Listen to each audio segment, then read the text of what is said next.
ආයුබෝවන් උණුසුම් පුවත් ලද සැනින් ගෙන එන ලෝකෙ වටේ YouTube නාලිකාවට ඔබව සාදරයෙන් පිළිගන්නවා. වත්මන් පාර්ලිමේන්තුවේ කතානායක ජගත් වික්‍රමරත්නට එරෙහිව විශ්වාස භංග යෝජනාවක් පාර්ලිමේන්තුවට ඉදිරිපත් කිරීමට විපක්ෂය තීරණය කර ඇති බව සමගි ජන බල වේගයේ කළුතර දිස්ත්‍රික් පාර්ලිමේන්තු මන්ත්‍රී අජිත් පී පෙරේරා ඊයේ දහවල් පාර්ලිමේන්තුවේදී පවසා සිටියා. එම විශ්වාස භංගය නිසි වේලාවට නියමිත ආකාරයට ඉදිරිපත් කරන බවයි ඔහු වැඩිදුරටත් සඳහන් කර සිටියේ.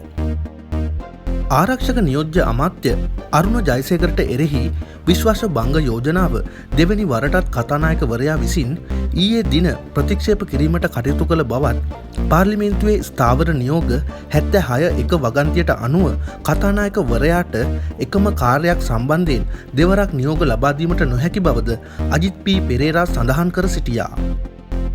එමෙන්ම එම විශ්වාසභංග යෝජනාව සම්බන්ධයෙන් නීතිපතිවරයා සහ ලේකම් මණ්ඩලය විසින් ලබා දී තිබෙන වාර්තා මගින් එම විශ්වාසභංග යෝජනාව ප්‍රතික්ෂේප කළ යුතු බව සඳහන් කර නොමැති බව පැවසූ ඔහු එම වාර්තාව සභාගත කිරීමටද මන්ත්‍රීවරයා කටයුතු කර සිටියා.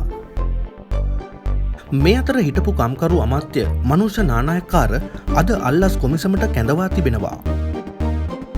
ඒ මෙරට ශ්‍රමිකයින් ඊශ්‍රායල් රාජ්‍යයට යැවීම සම්බන්ධයෙන් සිදු කරන විමර්ශනයකට අදාළව ප්‍රකාශයක් සටහන් කර ගැනීම සඳහායි. ඔහුට අද උදෑසන 9:30ට අල්ලස් කොමිසම ඉදිරියේ පෙනී සිටින ලෙසට අල්ලස් කොමිසම ලිපියක් මගින් ඔහුව දැනුවත් කර තිබෙනවා. මෙම සිද්ධියට අදාළව හිටපු අමාත්‍යවරයා අල්ලස් කොමිසමට කැඳවා තිබුණේ ඉකුත් 8 වැනිදායි.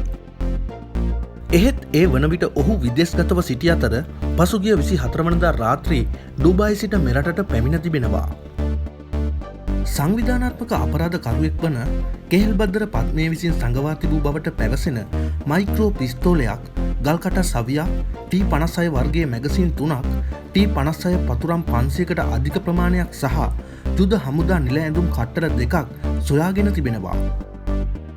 ඊට අමතරව මාංචු කුට්ටමක්ද පොලිසිය විසින් සොයාගෙන ඇති බවයි වාර්තා වන්නේ. මෙම අවි ආයුධ සොයාගෙන ඇත්තේ පෑලියගොඩ මාළු වෙළඳසැල අසලින් බවයි වාර්තා වන්නේ. බස්නාහිර පළාත් උතුරු අපරාධ කොට්ටාශය විසින් කරනු ලැබූ ප්‍රශ්න කිරීම් වලදී මෙම තොරතුරු අනාවරණය වී තිබෙනවා. කළුතර කොට්ටාශ විෂ මද්‍රව්‍ය වැටලීම් ඒකකය මගින් ඊයේ පයාගල පොලිස් වසමේ ලාන්සියාවත්ත ප්‍රදේශයේ සැකකටයුතු අයුරින් යතුරු පැදියකින් ගමන් කරමින් සිටි පුද්ගලයෙක් පරීක්ෂා කිරීමේදී ඔහු ඇඳ සිටි යට ඇඳුමේ සඟවා තිබූ T56 වර්ගයේ ගිනිඅවියට යොදන උණ්ඩ 29ක් සහ ආරක්ෂක අංශ භාවිතා කරන අත්විලංගුවක් සමගින් අත්අඩංගුවට ගෙන තිබෙනවා. කළුතර වස්කඩුව ප්‍රදේශයේ පදිංචි වස්කඩුවේ රෝසා යන අනුවර්ත නමින් හඳුන්වන මෙම සැකකරු යුද හමුදා බුද්ධි බලකායට අයත් සෙබලෙක් බවත් ඔහු මේ වන විට සේවයෙන් ඉවත්ව ඇති බවත් පොලිසිය පවසනවා. මෙම සැකකරුට මීට පෙරද හෙරොයින් ජාවාරම් සම්බන්ධයෙන් චෝදනා එල්ල වූ පුද්ගලයෙක් වන අතර මෙම T56 වර්ගයේ ගිනිඅවි උණ්ඩ කිසියම් පුද්ගලයෙකුට ලබා දීම සඳහා පයාගල ප්‍රදේශයට පැමිණෙන්නට ඇතැයි පොලිසිය අනුමාන කරනවා.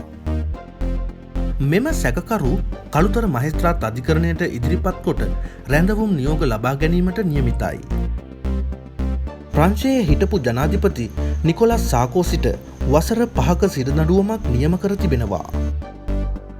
විදේශ මාධ්‍ය වාර්තා කරන්නේ ලිබියානු නායක කර්නල් මුවම්මර් ගඩාෆිගෙන් යූරෝ මිලියන ගණනක නීති විරෝධී අරමුදල් ලබා ගැනීමේ නඩුවකට වරදකරු වූ ප්‍රංශයේ හිටපු ජනාධිපතිට මෙලෙස වසර 5ක සිරදඬුවමක් නියම කළ බවයි.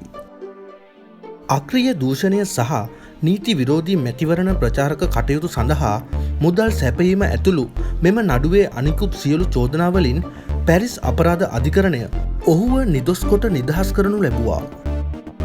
මෙම නඩුව දේශපාලනික වශයෙන් අභිප්‍රේරණය වූවක් බව පවසන සකෝසි 2007 මැතිවරණ ව්‍යාපාරයට මුදල් යෙදවීම සඳහා ගඩාෆිගෙන් ලැබුණු මුදල් භාවිතා කළ බවට චෝදනා එල්ල වී තිබුණා. ඒ වෙනුවට බටහිර රටවල් හමුවේ ගඩාෆිගේ කීර්ති නාමයට එරෙහිව සටන් කිරීමට සකෝසි උදව් කරන බවට පොරොන්දු වූ බව පැමිණිල්ලේ චෝදනාව බවට පත් වුණා. උණුසුම් පුවත් ලද සැනින් ගෙන එන ලෝකෙ වටේ YouTube නාලිකාව දැන්ම සබ්ස්ක්‍රයිබ් කරන්න. ඔබ සැමට සුබ දවසක්.